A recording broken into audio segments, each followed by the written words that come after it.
Adrian Broner, pumatol sa babae. Thurman, may mensahe para kay Ryan.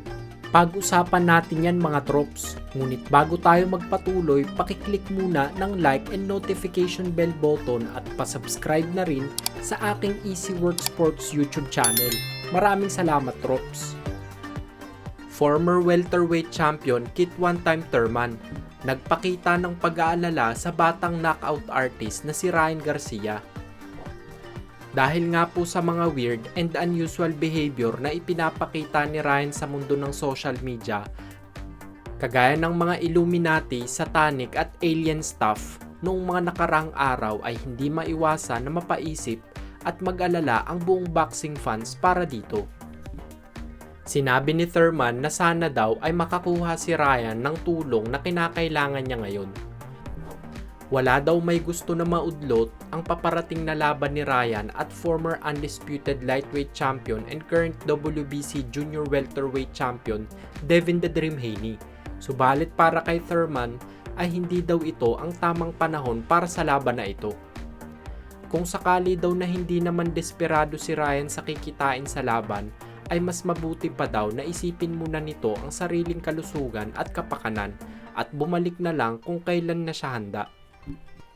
Ngunit kung ito naman ay maliit na problema lamang daw, ay mas maigi na ayusin na lang ni Ryan ang sarili at magpakita ng isang world-class na performance para sa boxing fans. Higit pa daw sa superstar ang tingin ni Thurman kay Ryan dahil sa fanbase at taga-suporta ang meron ito. Naiintindihan daw ni Thurman ang pinagdadaanan ngayon ni Ryan. Hindi naman daw sila perpektong mga tao kaya normal lang daw ito. Sana lang daw ay mabigyan siya ng magagandang payo at makapaghanda ng maigi sa nalalapit niyang laban. Nagbitiw naman ng salita si Ryan na magfo-focus na siya sa preparasyon niya para sa paparating na laban at hindi muna pag-uusapan ang mga bagay na labas sa usapang boxing.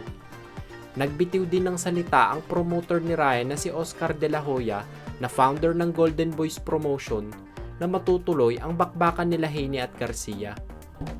Sa kabilang dako naman po tayo, 4 Division World Champion Adrian Broner, ininsulto ang ama ng WBC Junior Welterweight Champion Devin Haney na si Bill Haney. Sa post ni Broner sa kanyang social media account ay makikita dito ang larawan na magkasama si Bill Haney at ang female super featherweight champion na si Alicia Baumgardner. Tinira naman ni Broner si Bill Haney at ininganyo ang babaeng boksingero na huwag magpaturo dito dahil wala naman daw itong alam sa boxing. Ang tanging gagawin lang daw ni Bill Haney kay Alicia ay ibubugaw lang daw ito. Sa recent video upload naman ni Broner ay tinrash talk at binuking nito si Alicia sa mga lalaki na di umano'y gumamit sa kanya.